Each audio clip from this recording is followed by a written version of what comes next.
Les Français seraient-ils fâchés avec l'orthographe? On peut se le demander au vu des statistiques publiées cette semaine par l'INSEE.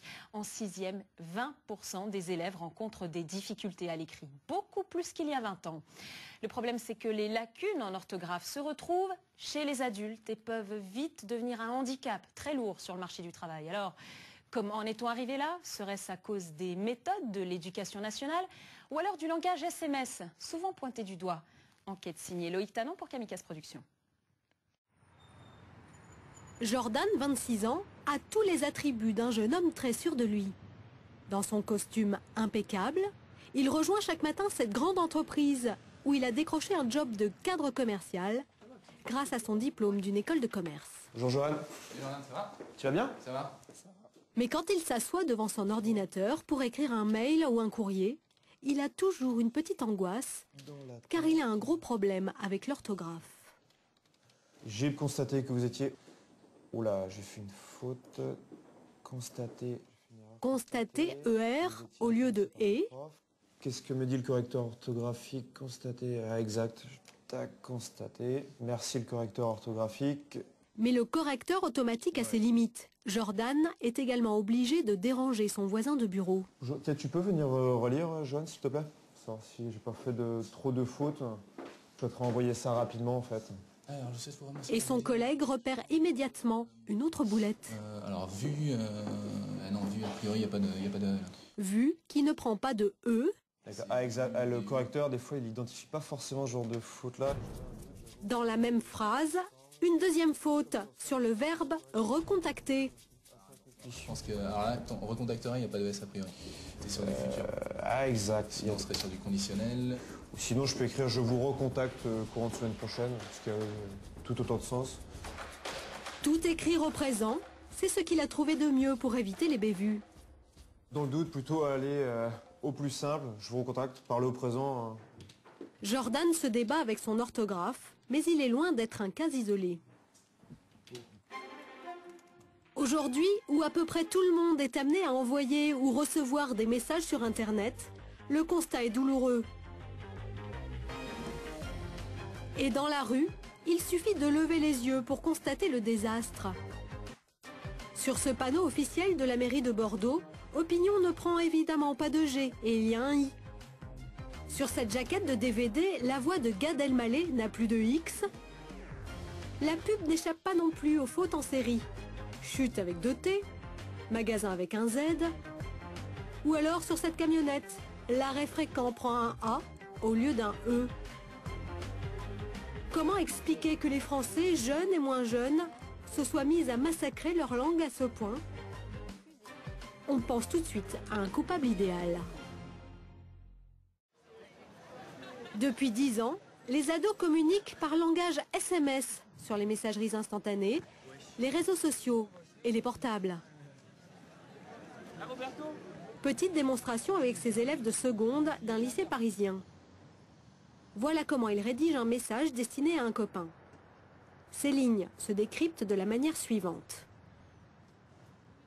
Salut mec, c'est Ben. À ce qui paraît, il y a un ciné à 15 h samedi. T'es chaud, on y va avec tout le monde. Ce langage express finit-il par déteindre sur leur orthographe? Ouais, c'est codé, c'est des abréviations. C'est comme pour PK, pourquoi? De rien. Pourquoi on écrit PK? DR1, de rien, des choses comme ça, salut, SLT. Et tu penses qu'il n'y a pas un risque que ça, après que ça détériore finalement Non, par la suite? ça peut pas détériorer puisque c'est 2 mondes différents. Parce que quand on est en cours, par exemple, on est concentré et tout, et là, c'est plus l'amusement, parce qu'on est dehors, tout ça. Il ne croit pas si bien dire.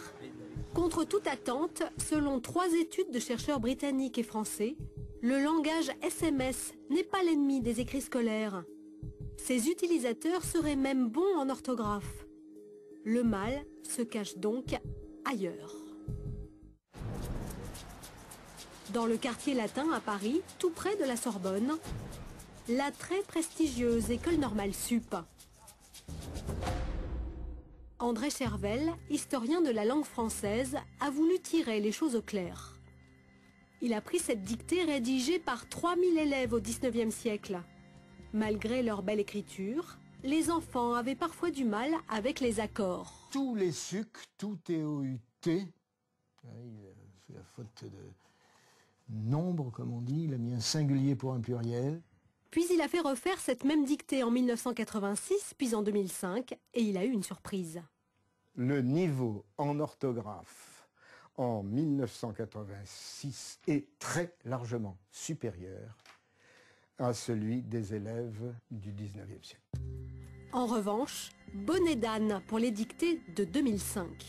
Elle montre que le niveau orthographique des élèves a considérablement baissé. Les élèves ont perdu 2 années d'études pour ce qui est de l'acquisition de l'orthographe. Autrement dit, aujourd'hui, un élève de 6e a le même niveau qu'un enfant de CM1 il y a 25 ans. Selon lui, cela s'explique par la réduction du nombre d'heures de français à l'école, moins 30% par rapport aux années 80. Mais un changement de méthode est aussi incriminé. Pour l'apprentissage de la lecture, on a abandonné le traditionnel déchiffrage syllabique pour la méthode qu'on appelle semi-globale, où l'on apprend par cœur des mots entiers. Pour certains, le niveau en aurait pâti, et l'éducation nationale a laissé filer pendant des années des élèves qui ne savent plus écrire le français. Dans le 15e arrondissement de Paris, c'est ce que constate chaque année Nelly Ruirez. Bonjour. Elle dirige une école d'ingénieurs, l'école centrale d'électronique. Pour s'asseoir sur ces bancs, les élèves ont été rigoureusement sélectionnés sur concours et dossiers après une brillante scolarité au lycée. Eh bien, f tilde de x, c'est la fonction f de x. Ce qui leur permet de suivre ce cours de mathématiques qui a l'air très savant. Mais la plupart du temps, et ça nous étonne toujours un petit peu. Quand ils doivent se mettre à rédiger un texte, c'est la catastrophe. Comme pour ce rapport de stage bourré de fautes. Le 3e stagiaire a trouvé un accent grave. Il n'y a pas d'accent sur le A. Une faute, niveau primaire. Le commentaire du correcteur, c'est « On sent une réelle volonté de bien faire, mais votre travail pâtit d'une orthographe désastreuse ». Le correcteur a noté 32 fautes dans ce rapport. Bizarrement, cet étudiant a passé le bac de français haut la main, avec 14 à l'écrit et 15 à l'oral. Selon Nelly Ruirez, les correcteurs du secondaire ferment un peu les yeux sur les fautes de français. Ils jugent d'autres qualités. Aujourd'hui, vous savez, on ne peut pas non plus tout évaluer chez un étudiant. Donc à un moment donné, on cherche à comprendre ses connaissances en littérature, sa capacité à décrypter un texte, à le comprendre. C'est d'autres qualités. Bon, ben, l'orthographe n'a pas été forcément... on le fait à l'école primaire, on le fait un peu moins après. Quand elle s'était donné rendez-vous, les filles... Aujourd'hui, avec ses élèves ingénieurs, elle en est réduite à organiser des dictées comme à l'école primaire. C'était le pire bal de leur vie, point. Et il y a du boulot. Alors, qui est en dessous de 0? Ils ont intérêt à s'y mettre. Une fois dans la vie professionnelle, leurs lacunes peuvent leur coûter cher. Donc, moins 9 plus 7, c'est votre score. Sur 10, je précise. Comment on écrit Didier? C'est pour ça qu'on l'a pas reçu encore, c'est ça? Didier Lichtensteger est directeur des ressources humaines de l'entreprise du jeune cadre fâché avec la grammaire. SGN. Une société informatique très dynamique qui recrute à tour de bras. Edwige, on a reçu des CV aujourd'hui? Chaque jour, il reçoit une 30aine de candidatures. Et la première sélection se fait sur l'orthographe. Master 2, génie électrique. Malgré le niveau de qualification Bac+5 des candidats, il envoie des vertes et des pas mûres, comme sur cette lettre de motivation. Oh là là là là, oh là là là là là. Le respect des personnes et des engagements est une valeur qui m'est chère à IT. AIT au lieu de EST. Ça, c'est un vrai problème, ça. Mesure d'apporter une réelle valeur ajoutée et la valeur... Un E aurait évité de faire la faute. Ce cadre-là en recherche d'emploi est quelqu'un qui est amené à représenter notre entreprise auprès non seulement de nos clients, mais également de nos consultants, c'est-à-dire de tout notre effectif interne. Et mettre autant de fautes dans un document qui est le premier contact qu'il prend avec notre société, moi, ne me laisse pas espérer une grande qualité attachée à l'orthographe. 1, 2, 3, 4, 5, 6, 7. 7 fautes, ça fait quand même beaucoup. Hein. Bon, lui, ça sera non. Il ne cherche même pas à en savoir plus. 4 candidatures sur 30, plus de 10%.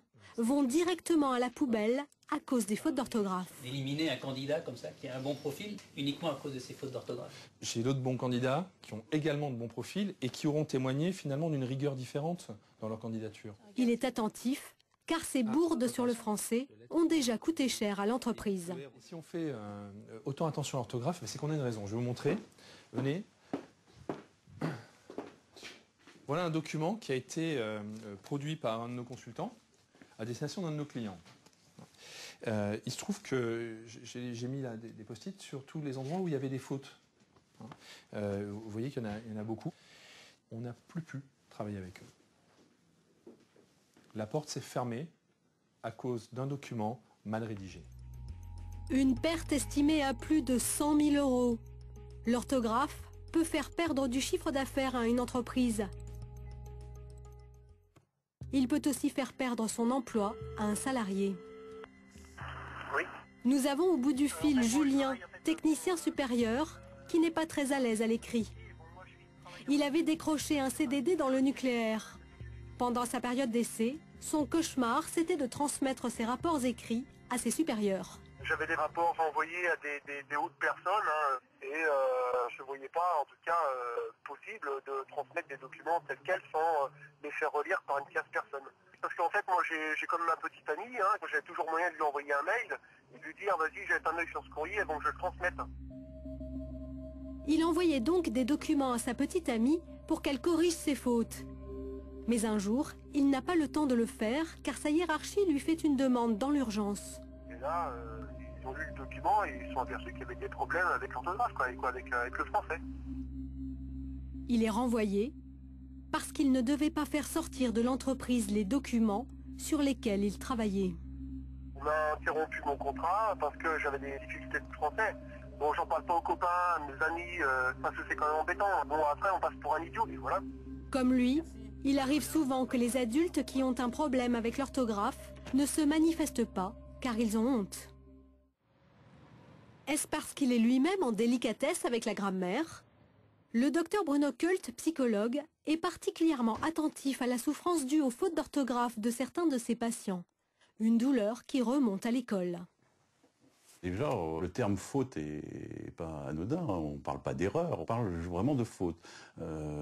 Donc comme si vraiment il y avait un péché à faire une faute d'orthographe. Et ça, on nous l'a enseigné depuis tout petit. Dès l'enfance, on a commencé à se comparer et à sentir parfois peut-être les premières sensations de faiblesse ou de sentiments de honte ou d'humiliation. Donc quand on est dans cette situation adulte, sans qu'on s'en rende compte, ça réactive ses émotions. Quel que soit son âge, il y a pourtant moyen de se réconcilier avec l'orthographe. Appelle-moi la chèvre 2 L. Je vous ai appelé la vache 1 L. Cet excentrique belge qui hurle des règles de grammaire à un chauffeur de taxi pense avoir révolutionné l'enseignement de la langue française. Vous entendez la chèvre, c'est 2 L, c'est la vache, c'est 1. Bernard Fripia est un agrégé d'histoire, doublé d'un comédien. Chaque semaine, il anime des stages commando de 3 jours pour remettre à niveau des salariés que leur employeur a envoyés ici. Les fleurs que j'ai vues grandir. Aujourd'hui, ce sont des fonctionnaires du ministère de la Défense et des employés. Si je dis, heureusement que je me suis calmé, hein. Est-ce que je dis ce que je suis ou est-ce que je dis ce que je fais? Heureusement que je me suis calmé. Hein. Sa méthode, c'est d'abord de dédramatiser l'orthographe. Il fait le clown pour trancher avec l'ambiance austère des salles de classe.